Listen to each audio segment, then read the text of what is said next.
Bab 113. Diunggah oleh baca suara. Mengintip dari tepi tebing tempat kami berdiri saat ini, mau tak mau aku menjadi cemas. Hutan itu tampak seperti semak raksasa yang tumpah di cakrawala yang terlihat, dengan pepohonan yang berantakan menghalangi pandangan apapun yang ada di bawah.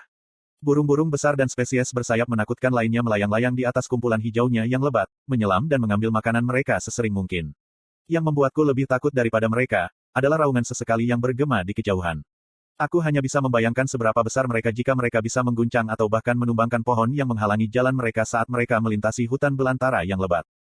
Disinilah Anda akan berlatih, Winsome mengumumkan, tatapannya masih tertuju pada hutan. Tentu saja, desahku, memastikan bahwa karung yang tersampir di pundakku terpasang erat. Bolehkah kita? Setelah menjawab dengan anggukan cepat, kami berdua melompat dari tebing, menyebarkan mana ke seluruh tubuh kami sambil mencoba menjaga keseimbangan melawan angin keras yang bertiup di sekitar kami.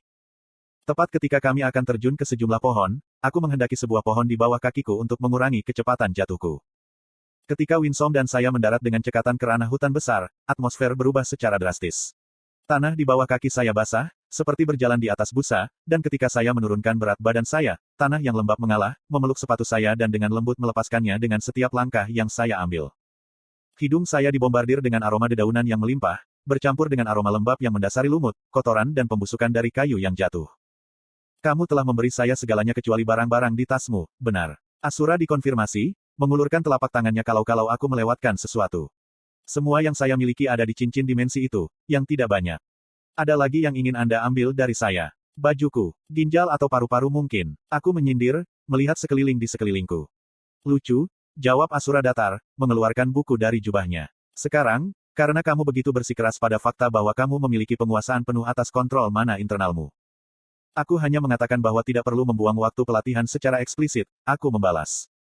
Ngomong-ngomong, aku akan menganggap levelmu cukup setelah mengambilku 3 hal ini. Dia menunjuk ke buku yang terbuka. Pel tupai pemerkosa, inti binatang dari panter perak, dan cakar beruang titan. Aku membaca daftar dengan keras, menyerap gambar hitam dan putih dari masing-masing binatang buas mana. Petik 2. Dan barang-barang ini akan membuktikan, entah bagaimana, bahwa aku siap untuk belajar lebih banyak tentang apa yang Sylvia tinggalkan padaku. Saya menyerahkan buku itu kembali kepadanya. Di satu sisi, tentu saja, dengan syarat bahwa Anda tidak menggunakan seni mana eksternal apapun.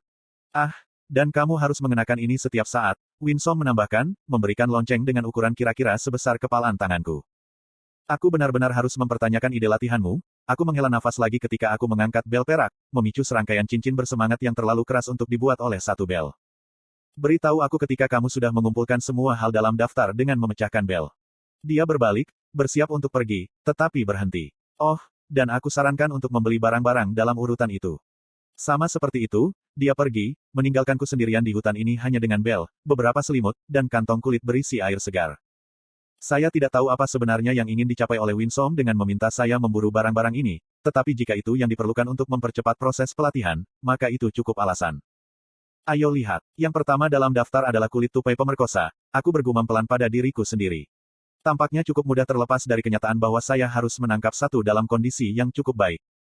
Saya merenungkan 3 item yang diminta Winsome. Jika ini adalah suatu bentuk tes untuk mengukur manipulasi mana internal saya, itu berarti bahwa makhluk ini memiliki keterampilan, yang mengharuskan saya untuk memiliki tingkat penguasaan tertentu atas mereka.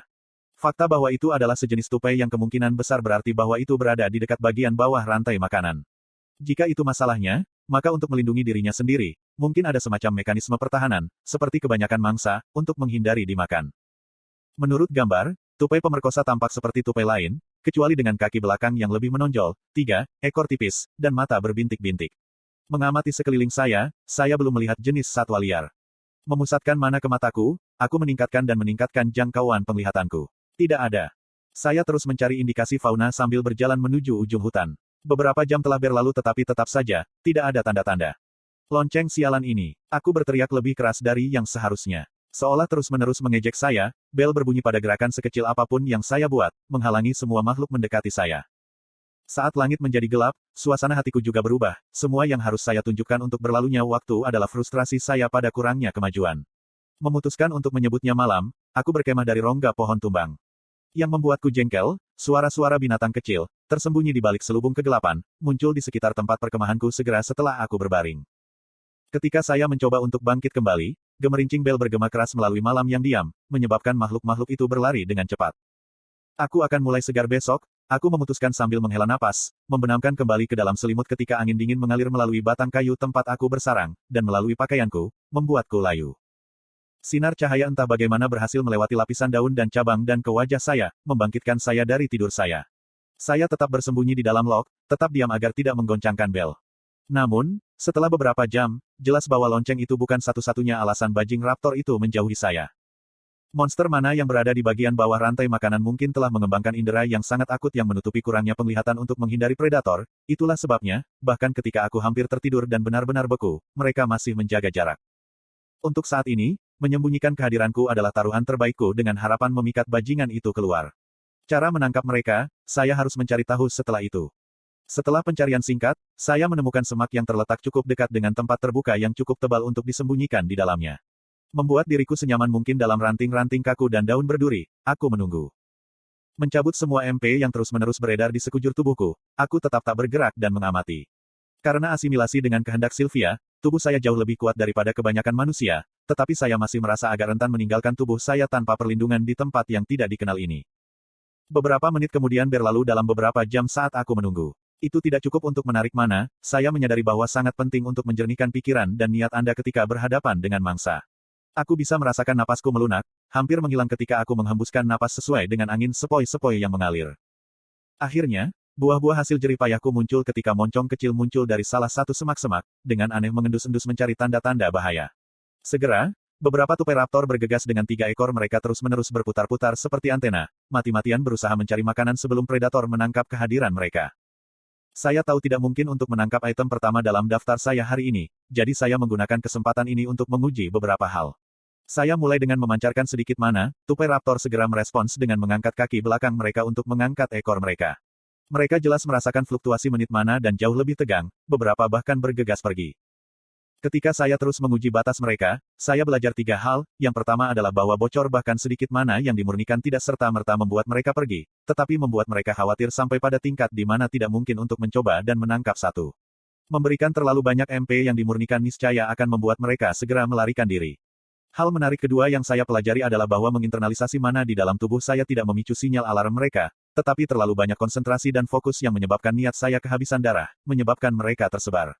Hal terakhir yang saya pelajari, dan mungkin yang paling berguna, adalah aliran mana eksternal tidak mengejutkan atau bahkan mendorong mereka untuk memperhatikan. Saya belajar ini ketika saya duduk, bersembunyi, bermeditasi. Ketika saya menyerap mana yang ada di sekitarnya, tidak ada tanda-tanda gelisah dari bajing raptor. Hanya ketika saya mulai secara aktif memurnikan dan mengondensasi mana yang mereka mulai perhatikan ada sesuatu yang salah. Pengujian memakan waktu sepanjang hari karena saya harus mengubah lokasi setiap kali saya membuat mereka melarikan diri, tetapi dengan 3 pengamatan ini, saya akhirnya memiliki sesuatu untuk dikerjakan. Aku ingin tahu apakah Sylvie baik-baik saja dengan pelatihannya, pikirku ketika aku membungkus selimutku denganku kembali ke dalam lubang berlubang yang kuputuskan untuk digunakan sebagai tenda darurat. Kekhawatiran yang sama yang selalu saya bawa mengalir di benak saya begitu saya punya waktu untuk berpikir. Bagaimana keluargaku? Bagaimana dengan Tessia? Bagaimana Elia? Apakah dia masih hidup? Jika demikian, apakah saya akan mendapatkan kesempatan untuk menyelamatkannya? Sepertinya saya telah tenggelam dalam pikiran saya sepanjang malam, tetapi pada satu titik, mata saya tersentak terbuka ke cahaya lembut matahari pagi.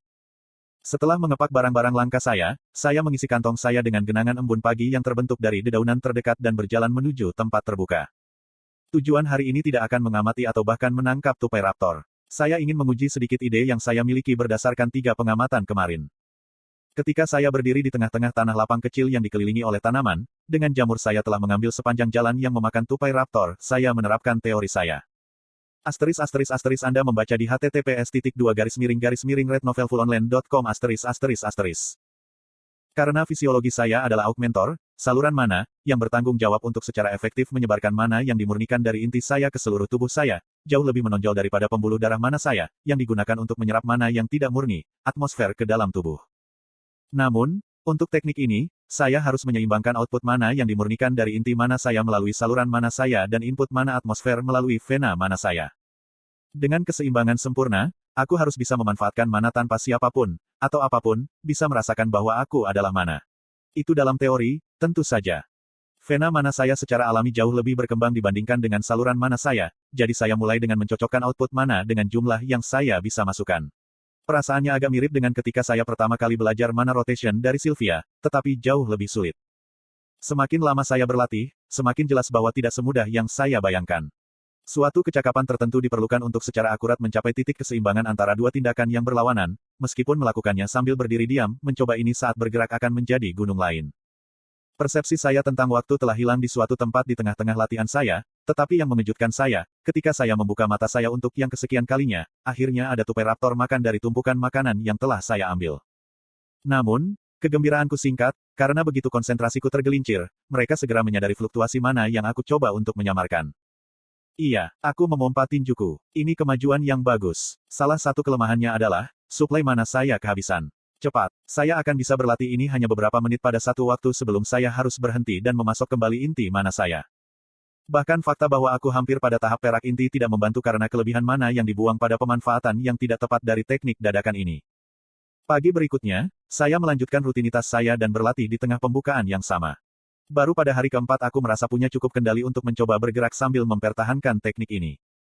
Pada akhir minggu, saya bisa bergerak perlahan tapi karena bel diikatkan ke pinggang saya, bahkan ketika mereka tidak bisa merasakan mana, mereka melarikan diri. Tapi saya sudah memikirkan ini. Jika yang diperlukan hanyalah menyembunyikan kehadiranku, aku tidak perlu menemukan cara untuk memanfaatkan teknik ini. Saya perlu menguasai teknik ini untuk menggunakan mana dalam semburan, menerkam tupai raptor sebelum mereka bisa bereaksi terhadap suara bel saya. Menggambar garis di tanah lunak dan memposisikan diriku di depan pohon yang ditunjuk sebagai target, aku berlatih. Aku berhenti tepat ketika bel berbunyi. Tujuan saya adalah untuk mencapai pohon pada saat bel berbunyi, jadi untuk ini, saya perlu menggunakan mana yang cukup untuk bergerak secara instan dengan kecepatan yang cukup cepat untuk tidak menggoncangkan bel, sambil menyeimbangkan aliran input dan output dari atmosfer mana dan mapku yang telah dimurnikan untuk menyamarkan keberadaanku dari ekor bajing pemerkosa. Lagi, aku berbalik dan berjalan kembali ke titik awal setelah mendengar bel. Lagi, aku mengulangi dalam hati. Ketika saya melanjutkan, saya menyadari bahwa pada dasarnya saya mengincar sesuatu yang mirip dengan teknik yang pernah digunakan Cordry ketika dia bertengkar dengan saya. Mengontrol aliran dan kekuatan mana sembari memanipulasi keberadaan Anda sendiri untuk menyembunyikan atau memancarkannya, membuang indera lawan Anda. Menghapus kehadiran Anda dengan menggunakan mana atmosfer yang hampir tidak dapat dilacak untuk menutupi output mana Anda sendiri, dan langsung mendapatkan kecepatan untuk mencapai lawan Anda. Apakah ini keterampilan yang Winsome coba uji? Sekali lagi, saya akan mencoba, dan sekali lagi saya akan gagal mencapai tujuan saya. Tetapi dengan setiap usaha, jarak antara pohon dan aku memendek sebelum bel berdenting. Itu hanya satu langkah, tetapi begitu banyak konsentrasi dan ketelitian yang dilakukan untuk membuatnya bahkan sebagian benar.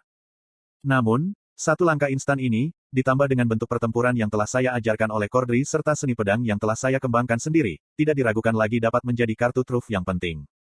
Saya ingat betapa bingung dan tidak berdayanya saya ketika Cordry menggunakan keterampilan ini, menghapus kehadirannya saat ia menyerang, sementara saat berikutnya, ia akan memancarkan kehadirannya hanya untuk menggeser posisi dan mengusirku. Meskipun Asura tidak menggunakan mana dengan cara yang sama seperti apa yang saya coba lakukan, kekuatan bawaannya dapat dengan mudah dibandingkan dengan seseorang di tahap inti perak. Hampir, aku mendorong diriku, memposisikan diriku untuk upaya lain. Saya tidak yakin berapa jam telah berlalu sejak rumpun pohon padat menutupi sebagian besar langit, tetapi saya tenggelam di pohon itu. Hari-hari berlalu ketika saya terus berlatih, sampai. Hehe. Aku tertawa lemah dalam kemenangan ketika aku menatap jejak tanah yang tertekan yang telah aku buat sejak hari-hari menguasai keterampilan ini. Sementara sisa tanah berserakan dengan dedaunan dan ranting-ranting yang patah, hanya jalan setapak tipis yang terus-menerus kukejar maju mundur yang diaspal dengan jelas. Saya mencoba bangkit, tetapi kaki saya gemetaran karena protes, terlalu lelah untuk menahan berat badan saya. Tetap saja, saya merasa baik untuk pertama kalinya dalam beberapa saat sejak datang ke hutan terkutuk ini. Aku akan memusnahkan tupai raptor bodoh itu untuk punah, kataku penuh kemenangan. Winsome's point of view. Apa yang sedang direncanakan bocah itu? Saya berpikir sendiri, menjaga jarak yang cukup adil darinya. Saya telah meninggalkannya tanpa pengawasan selama 2 minggu, berpikir akan ada banyak waktu baginya untuk menangkap seekor tupai raptor. Dari kenyataan bahwa saya tidak akan dapat menemukannya di hutan ini tanpa bantuan bel yang saya berikan kepadanya, jelas bahwa ia telah menguasai menghapus kehadirannya. Meskipun demikian, Arthur belum menangkap seekor tupai pun. Tupai raptor itu cepat dan sangat tanggap. Karena mata mereka buruk, mereka mengandalkan hidung akut mereka untuk menghirup makanan dan ekor mereka untuk merasakan segala jenis fluktuasi atau bahkan gerakan di daerah tersebut. Jika ekor mereka mendeteksi konsentrasi mana yang tinggi atau bahkan perubahan level mana dalam 1 menit, akan sulit bahkan bagi seorang Asura untuk menangkap mana. Namun, lebih dari itu, tupai raptor itu agak berpikiran sederhana. Setelah menghapus kehadirannya, jika bocah itu tetap diam dengan beberapa umpan di tangannya, akan mudah baginya untuk menangkap satu. Namun, bocah laki-laki itu telah meletakkan makanan di depannya. Iya, dia mempelajari keterampilan yang diperlukan yang aku ingin dia pelajari, Aku mengangkat bahu, tetapi untuk beberapa alasan, pandanganku masih terpaku pada bocah itu, seolah menunggu sesuatu yang menakjubkan terjadi. Bocah itu berdiri tak bergerak ketika dia terus menunggu dengan sabar sampai tupai raptor mendekat. Dalam sekejap mata, bocah itu tiba-tiba menghilang dan muncul kembali di depan tupai pemerkosa dengan tangannya terentang.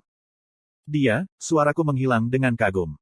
Namun, tepat ketika bocah itu hendak memegang tupai pemerkosa, bel yang saya berikan berdering dan tupai penggerek itu melesat jauh di luar genggaman Arthur. Gah! Bocah itu berteriak, jelas frustrasi ketika dia menendang tumpukan makanan yang telah dia kumpulkan untuk memikat tupai pemerkosa. Tidak mungkin dia bisa bergerak dengan kecepatan itu tanpa menggunakan mana, tapi saya tidak bisa merasakannya.